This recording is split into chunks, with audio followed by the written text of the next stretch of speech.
Ini film Alien Romulus 2024 sudah turun layar dan sudah ada di platform nonton online berbayar. Dan bagi yang belum tahu, film ini berkisah di antara film Alien 1 tahun 1979 dan Alien 2 1986.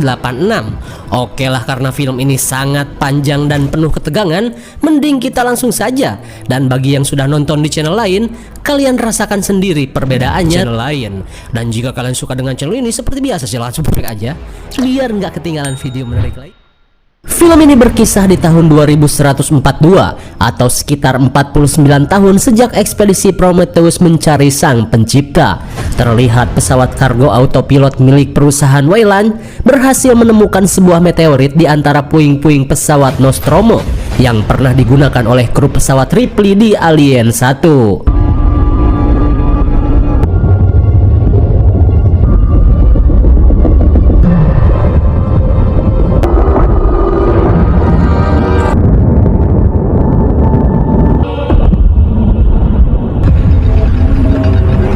Singkat waktu setelah dibawa menuju pesawat induk, mereka pun bergegas membuka bongkahan meteor ini.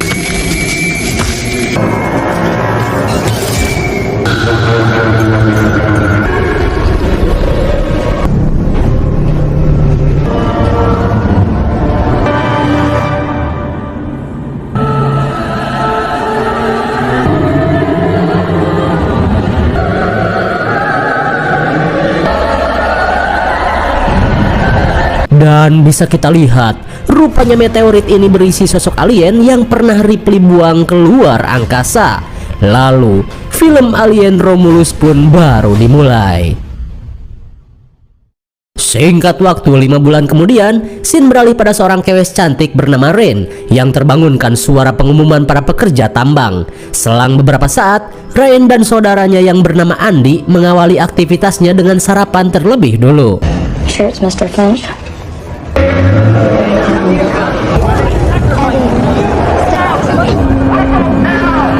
Rupanya saat ini mereka tinggal di sebuah planet bernama Jackson Star yang berjarak 65 tahun cahaya dari planet Bumi, di mana di planet ini mereka mengabdikan hidup pada perusahaan Weyland untuk melakukan penambangan sumber daya alam. Di saat itu pula, Rain yang sudah muak tinggal di koloni ini merasa senang saat hari ini kontraknya sudah habis, di mana mereka bisa pergi ke planet Yafga yang memiliki iklim dan keadaan alam yang mirip dengan planet Bumi. Sesaat kemudian, Rain melapor jika dirinya telah memenuhi semua tugasnya. Dengan begitu, ia meminta izin untuk pensiun dan pergi dari planet ini.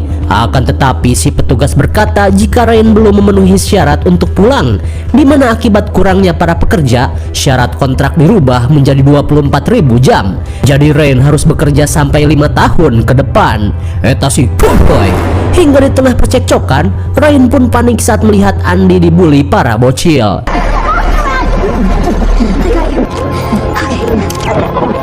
I got you. Left you up. Ternyata selama ini Andy merupakan android manusia buatan yang diberikan mendiang ayahnya untuk menemani hidup Rain. Sesaat kemudian, Rain yang meratapi nasibnya harus bekerja 5 tahun lagi, tiba-tiba mendapat pesan dari temannya untuk berkumpul karena ada sesuatu yang ingin mereka bicarakan.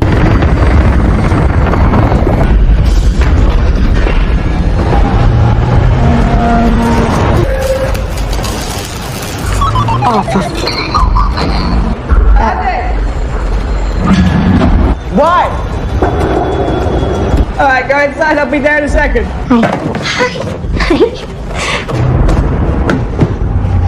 Setelah berkumpul dengan circle-nya, Rain yang baru tiba menanyakan apa yang sebenarnya terjadi. Lantas Tyler berkata jika kemarin mereka menemukan pesawat induk milik perusahaan Weyland yang terbengkalai melayang-layang di atas planet ini, di mana mereka yakin di dalam pesawat itu terdapat kapsul Cyroslip yang bisa membawa mereka pergi ke planet Yafga tanpa harus menunggu selama 9 tahun perjalanan. Dengan kata lain, mereka hanya tinggal tidur dalam kapsul itu dan terbangun 9 tahun kemudian. Namun sebelum itu, mereka pun membutuhkan Andy untuk masuk ke pesawat tersebut, di mana Andy yang merupakan android buatan Weyland pastinya mampu membuka akses masuk ke pesawat itu tanpa ketahuan. Meskipun terdengar beresiko, Rain yang tidak ingin ngebangke di planet ini memutuskan untuk ikut.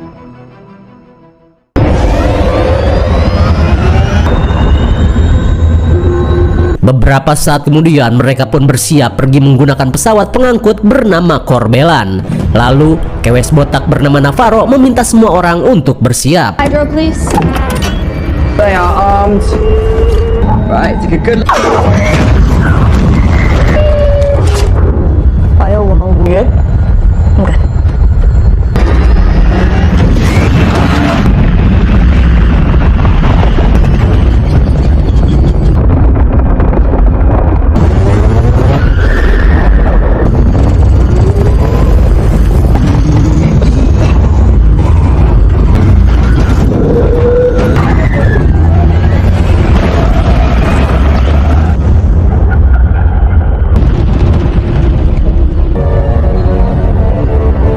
Akhirnya mereka berhasil keluar dari planet yang seluruhnya diselimuti badai petir abadi.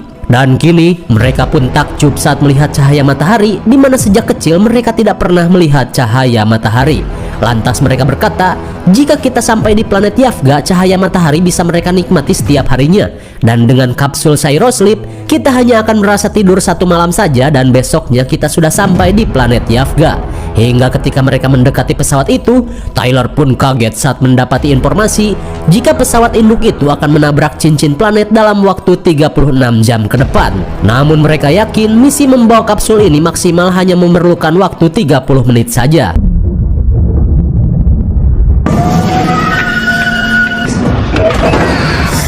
So healthy. Keep talking and I'll chop them off. Up a minute. Gloves.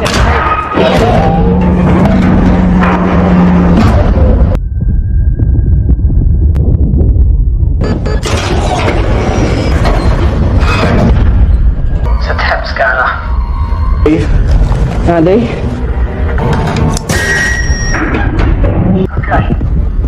Akhirnya mereka pun senang saat Andy benar-benar mampu membuka pesawat dengan mudah.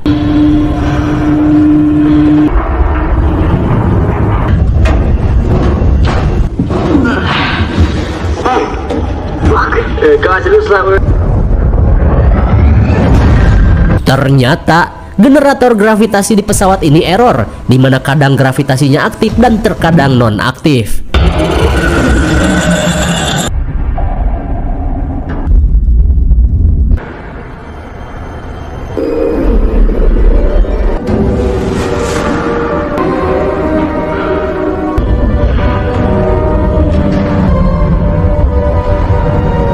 Andy, you good?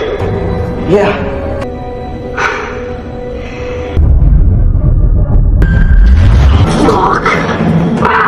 Sebelum mengecek kapsul, Tyler berusaha mereset ulang daya untuk mengaktifkan oksigen dan gravitasinya. Oh, left in this relic.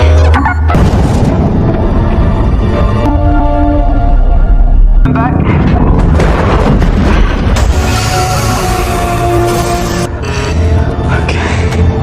Namun setelah dicek, Tyler pun kebingungan dengan bahan bakar kapsul yang hanya mampu bertahan selama 3 tahun saja. Sedangkan untuk pergi ke planet Yafga, mereka membutuhkan waktu tidur selama 9 tahun. Namun Tyler yang tidak ingin menyerah, mengajak mereka untuk mencari bahan bakar kapsul yang berada di ujung lorong ini. Sementara itu, Navarro langsung mengambil kapsul yang dikirimkan oleh Tyler.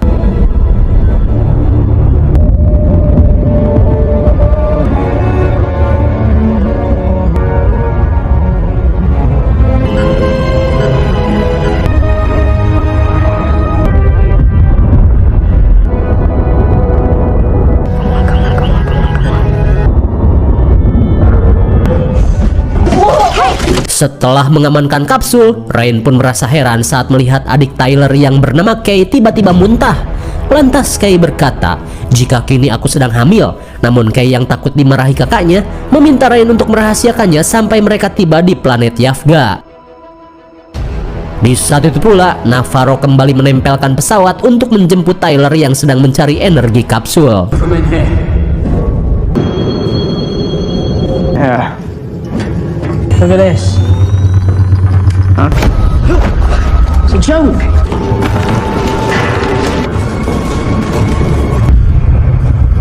Sesampainya di lab, mereka pun kaget saat mendapati android yang melepuh di samping lubang yang menembus pesawat.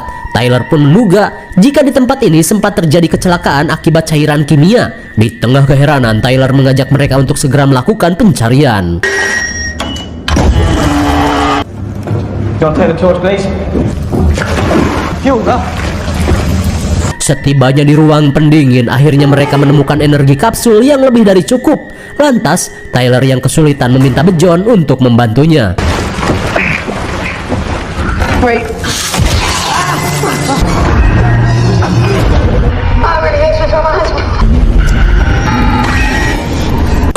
My God. Akibat hal tersebut, mereka akhirnya terkurung oleh sistem keamanan otomatis. Di tengah kepanikan, mereka pun berusaha membuka pintu secara paksa.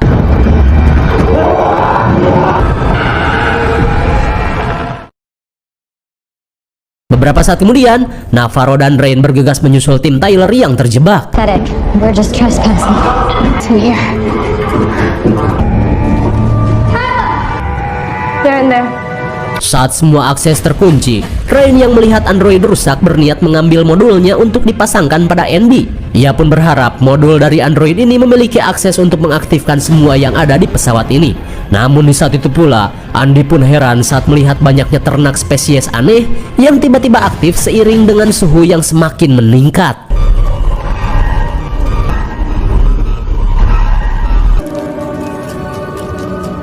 Touch anything in here? Yeah. Setelah mendapatkan modul, Rain bergegas menghampiri Tyler untuk memasangkannya pada Andy. This is from that synthetic.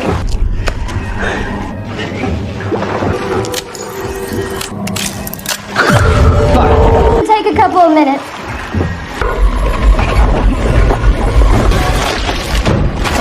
Namun saat Andy mereset ulang, tanpa mereka sadari beberapa cloningan facehugger mulai hidup. The fuck was that?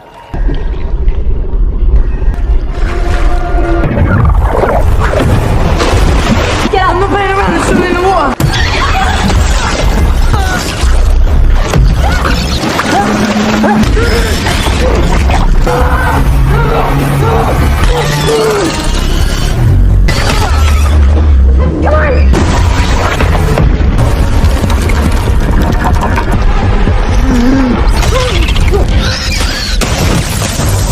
Saat Andy kembali aktif, mereka pun bergegas keluar dari tempat ini. Come on, come on, come on, come on, come on, come on. Get out of there, get out of there.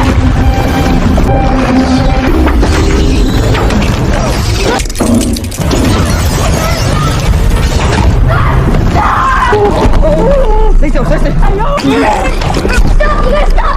Sontak mereka pun panik saat salah satu facehugger menyerang Navarro, di mana semakin kuat mereka berusaha melepaskannya, cekikan ekornya semakin menjepit leher Navarro. Di tengah kebingungan, Rain pun heran dengan Andy yang tiba-tiba menjadi cerdas secara drastis. Di saat itu pula, Andy memperingatkan Bejon untuk tidak memaksa melepas facehugger di wajah Navarro karena sudah dipastikan Navarro akan meninggoy. Dirasa kecerdasan Andy berasal dari modul yang baru dipasangkan. Ia pun menanyakan apa yang harus kami lakukan. Lantas Andy berkata, jika mungkin saja android buntung itu bisa membantu kita.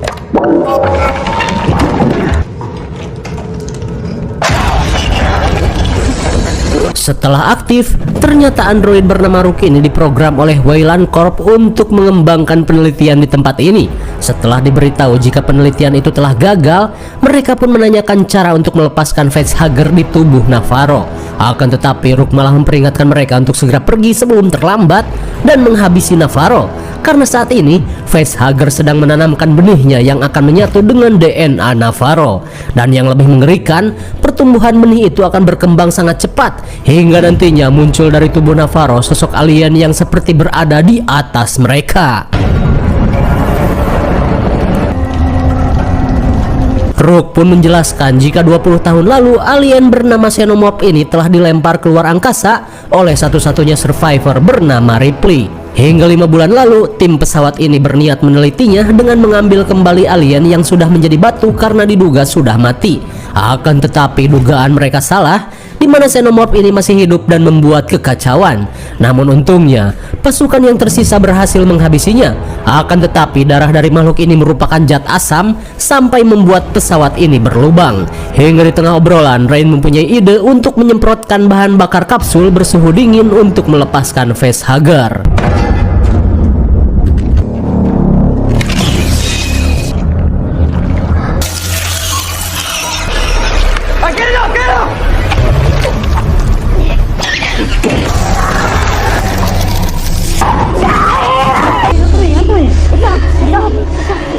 Akhirnya, Navarro berhasil terlepas dari cengkraman facehugger. Namun Rook merasa khawatir jika facehugger telah berhasil menanamkan benihnya. Lantas Rook memperingatkan Andy untuk melakukan sesuatu karena dalam waktu singkat Navarro akan mati dan melahirkan Xenomorph. Mendengar hal itu, Bjorn yang menganggap Andy akan menghabisi temannya langsung melakukan perlawanan. Let's go. Yo, we're not leaving without them. You need to listen. It's like a ship, okay?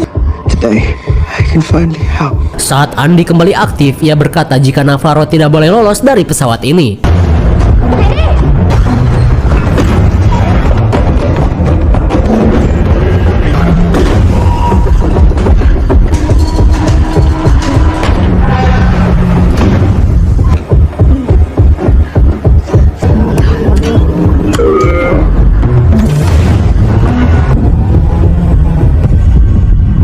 Di tengah kericuhan, Kay pun heran dengan apa yang sebenarnya terjadi. Namun sesaat kemudian tiba-tiba saja Navarro merasakan nyeri dada.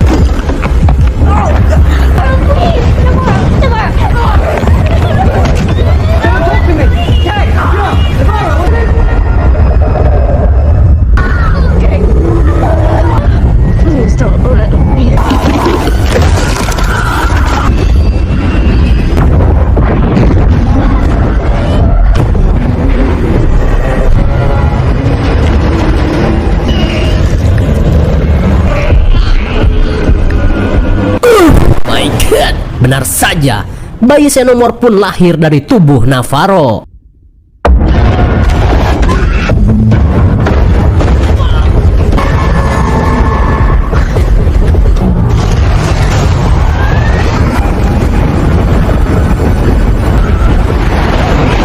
Melihat pesawat terdampar di hanggar Romulus, Rain mengajak mereka untuk pergi ke sana. Namun sialnya dari benturan tadi, sistem menunjukkan jika pesawat induk akan membentur cincin planet dalam 47 menit ke depan. Mendengar hal itu, mereka yang tak punya banyak waktu bergegas menuju hanggar Romulus. Need to find a way to cross to the Romulus module. Singkat waktu, mereka pun bingung karena satu-satunya akses menuju hanggar malah dipenuhi dengan facehugger. Sementara di sisi lain, Rook yang mengetahui modulnya terinstal terlihat mempengaruhi Andy dengan perintah terbaru, di mana Andy disuruh untuk mengambil sebuah cairan yang ada di sebuah lab. Setelah menemui Rook, Andy pun kembali bergabung dengan yang lainnya. Melihat situasi di hadapannya, Andy berkata jika makhluk-makhluk itu mendeteksi targetnya melalui suara dan suhu tubuh. Lantas Rain meminta Andy untuk menyamakan suhu ruangan dengan suhu tubuh mereka untuk berkamuflase. Setelah menyamakan suhu, Andy meminta mereka untuk tenang karena kecemasan akan meningkatkan suhu tubuh.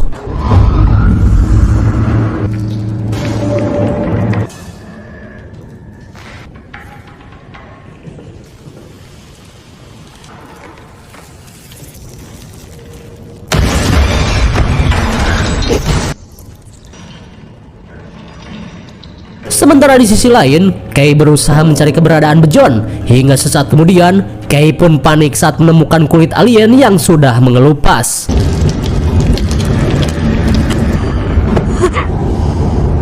Kemudian, Bjorn meminta Kay untuk tenang, sementara ia akan mencoba menghabisi makhluk itu sebelum keluar dari kantungnya.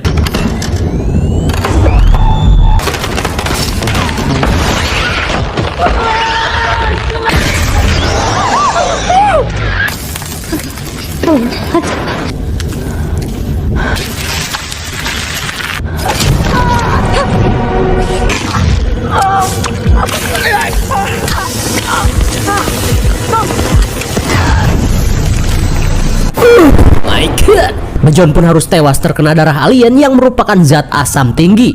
Di saat itu pula, Kay yang panik berusaha membuka pintu saat Xenomorph mulai muncul.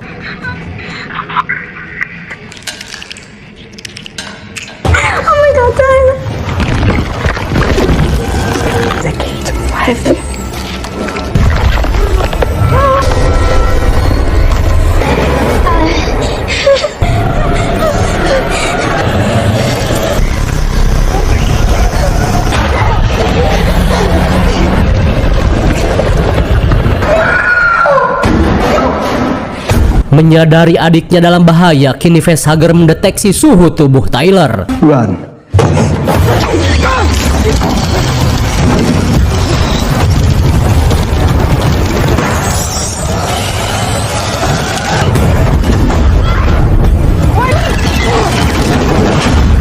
Untung saja mereka berhasil lolos.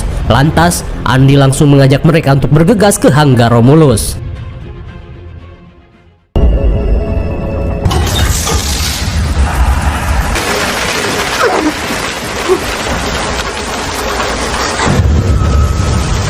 Kembali pada Kay, di tengah rasa engap, ia pun panik saat mendengar suara Xenomorph.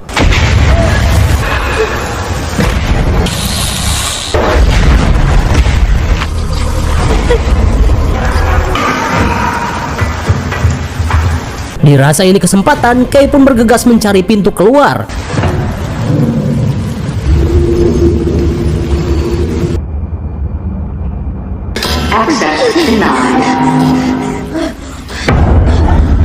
Di tengah kepanikan, Tyler meminta Andy untuk segera membukakan pintu. Akan tetapi Andy yang melihat Xenomorph muncul langsung menolak.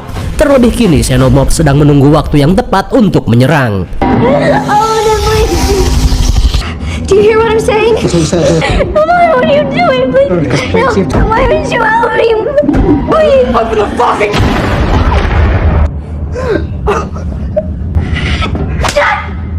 Sontak Rain pun kecewa dengan sikap Andy. Namun Andy berkata jika 90% alien itu akan menerobos bila pintu dibuka meski hanya 2 detik saja, dan kita semua akan langsung mati. Lantas Andy mengajak mereka untuk segera pergi sebelum Xenomorph menemukan jalan masuk. Di dalam gondola, Andy mengungkapkan jika kini tujuan utamanya adalah membawa sebuah cairan genom hitam yang berada di lab Romulus, di mana cairan itu akan ia berikan ke lab yang berada di planet Jackson untuk diteliti lebih lanjut. Andy pun berkata jika Rain dan Tyler boleh pergi ke planet Yafga, itu pun dengan asumsi mereka bisa keluar dari pesawat ini hidup-hidup.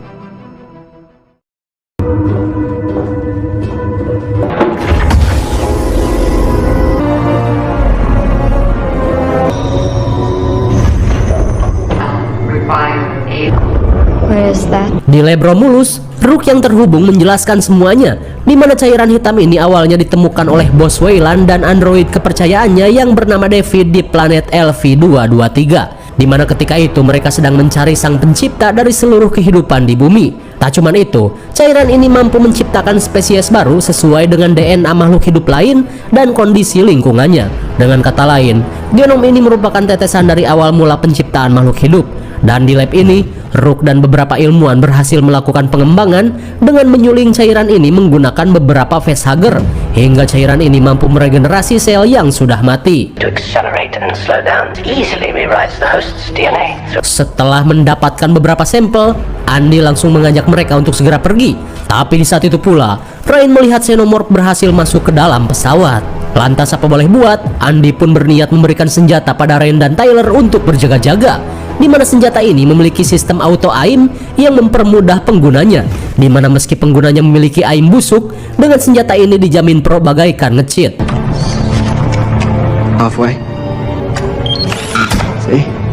Direction you'll never miss. Games and magazines. Namun Andy menjelaskan jika mereka tidak boleh gegabah menembak karena darah Xenomorph merupakan zat asam yang korosif.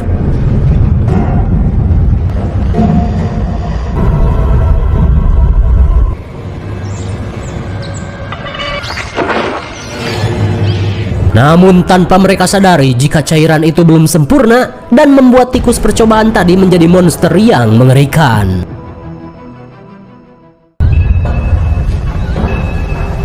There's a lift at the end of this corridor.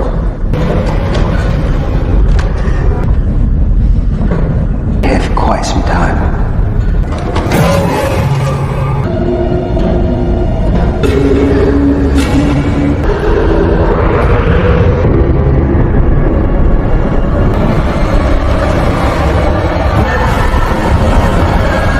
Namun betapa syoknya mereka saat lorong yang akan mereka lewati dijadikan sarang para alien. Dan saat mereka memutuskan untuk mencari jalan lain, di saat itu pula Tyler langsung panik saat mendengar suara adiknya yang masih hidup. Okay.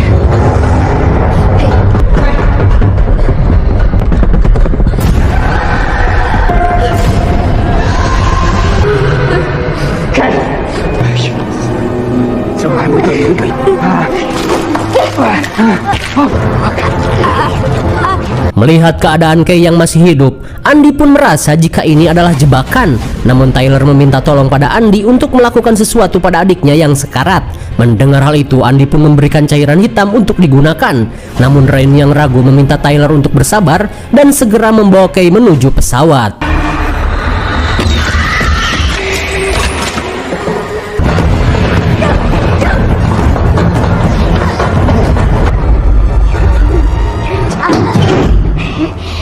Gotta hang in there. Watch out!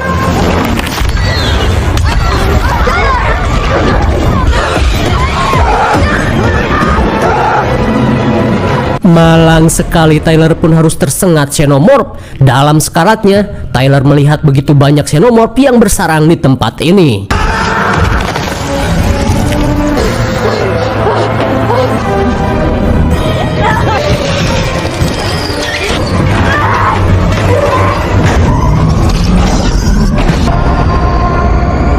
Untung saja Rain berhasil lolos dari kejaran xenomorph dan facehugger.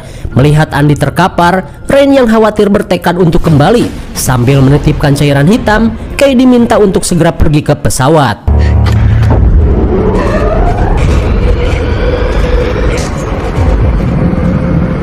Namun saat Rain pergi, Kay yang sudah tidak kuat memutuskan untuk menyuntikkan cairan genom ini ke tubuhnya. Kembali pada Rain, setibanya di tempat tadi, ia pun bergegas menyelamatkan Andy.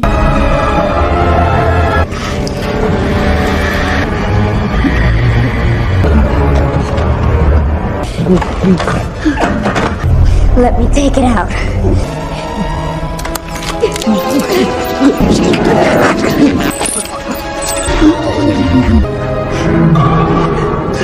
Rain? Setelah membuang modul dan memperbaikinya, Rain pun panik saat mendengar jika benturan akan terjadi dalam 10 menit lagi.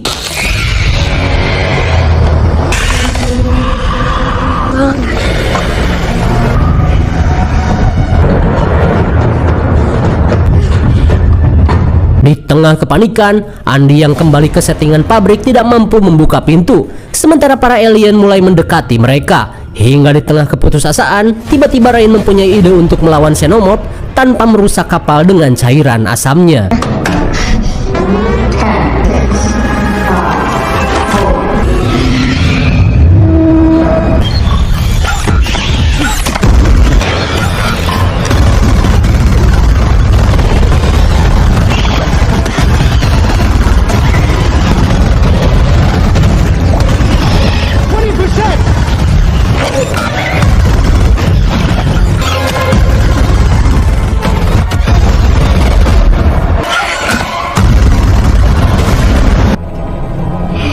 Akhirnya, dengan auto aimnya, Rain pun mampu meratakan kawanan xenomorph. Akan tetapi masalah lain muncul saat darah xenomorph menghalangi jalan kabur mereka.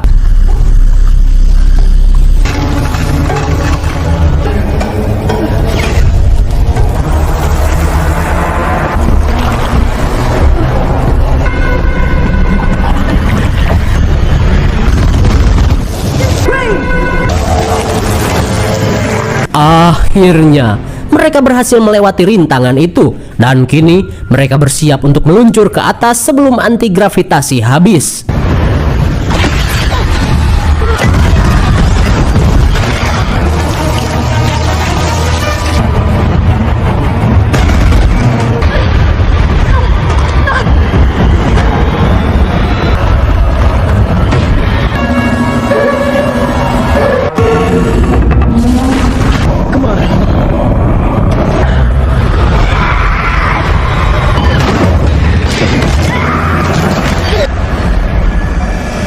Entah hoki atau apa, Rain pun ditangkap alien meski kini ia bersiap untuk dimangsa.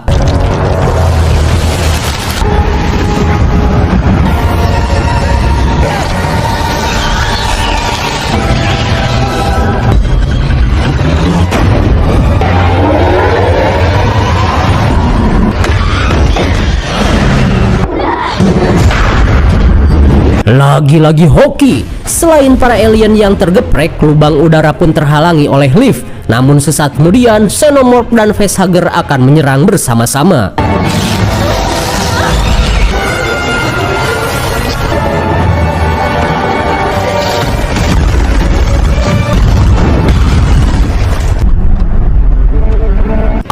Akhirnya Andy pun berhasil menyelamatkan Rain. Namun di saat itu pula benturan akan terjadi dalam beberapa detik lagi.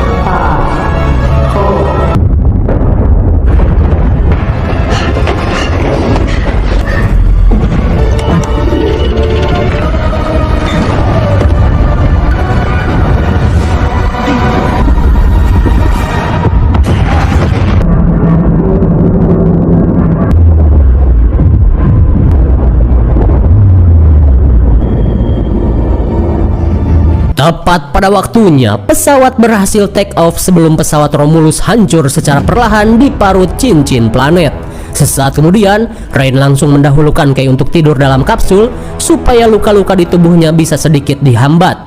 Namun setelah itu, mereka mendapat panggilan dari Rook yang memerintahkannya untuk segera menyerahkan cairan hitam itu ke fasilitas di planet Jackson. Akan tetapi, Rain yang muak mengucapkan selamat tinggal pada android budak korporat ini.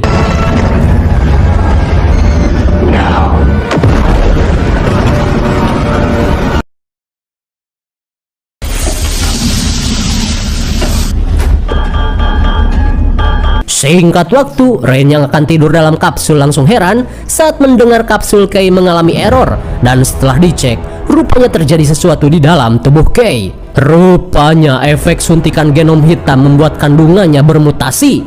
Hingga setelah persalinan singkat, Rain yang panik berniat untuk segera membuangnya.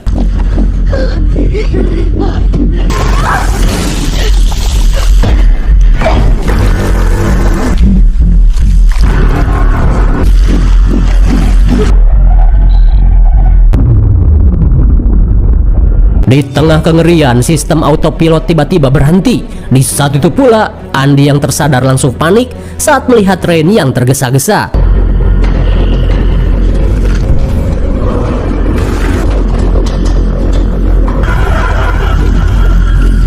Betapa syoknya Rain saat bayi alien itu sudah keluar dari telurnya. Sementara itu, Andy pun heran saat melihat Kay sekarat dengan mengeluarkan air susu berwarna hitam.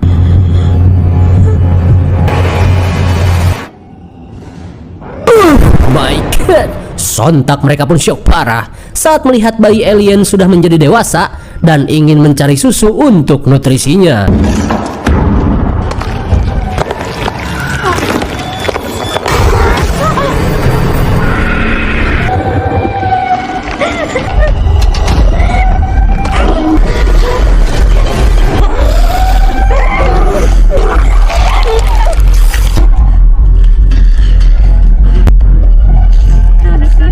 Di saat itu pula, Rain yang kembali diminta Andy untuk segera menyelamatkan Kay. Melihat Kay yang dihisap sampai mati, Rain semakin panik saat senjata pembekunya malah macet.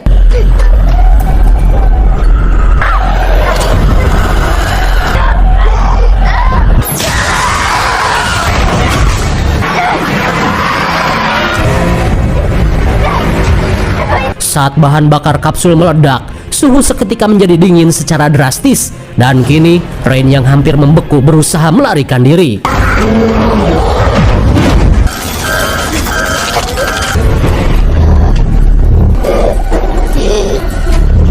Namun lagi-lagi keberuntungan berpihak saat ia menemukan baju astronot.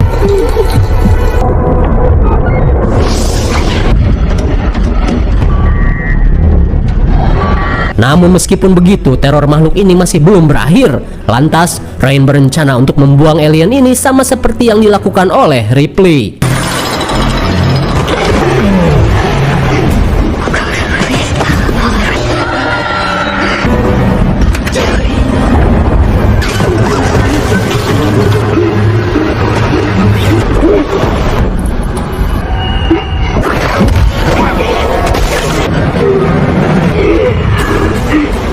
Saat tersisa satu tuas lagi, Rain yang terpojok sudah tidak peduli lagi saat ia melihat cairan asam di dalam telur.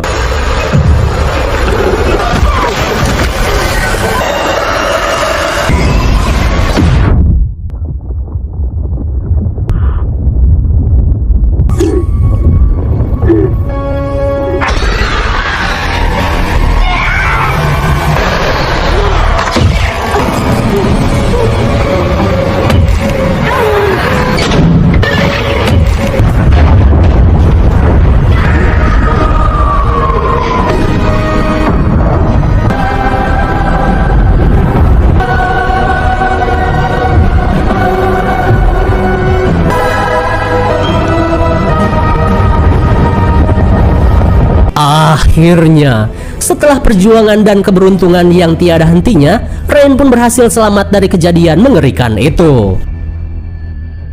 Selang beberapa saat, Ryan yang akan pergi ke planet Yavga berniat membawa Andy yang rusak untuk diperbaiki.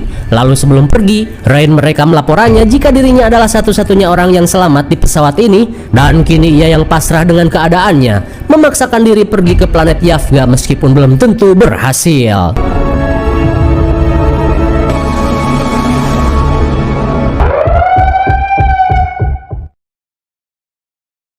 Bagaimana? Film yang penuh aksi dan menegangkan bukan?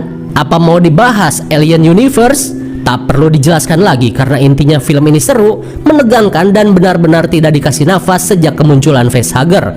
Dan faktanya, film ini berada di antara film Alien 1 dan Alien 2-nya si Ripley. Tak cuman itu, film ini juga ada kaitannya dengan film Prometheus yang benar-benar extraordinary. IMDb untuk film ini adalah 7,9. Karena terlepas dari plot armor yang dimiliki oleh tokoh utama, film ini benar-benar menyajikan ketegangan yang luar biasa. Mungkin segini saja review dan pembahasan film Alien Romulus 2024. Jangan lupa like, share, dan subscribe supaya kalian tidak ketinggalan jika ada video menarik lainnya. Thanks for watching and see you on next video. Bye bye.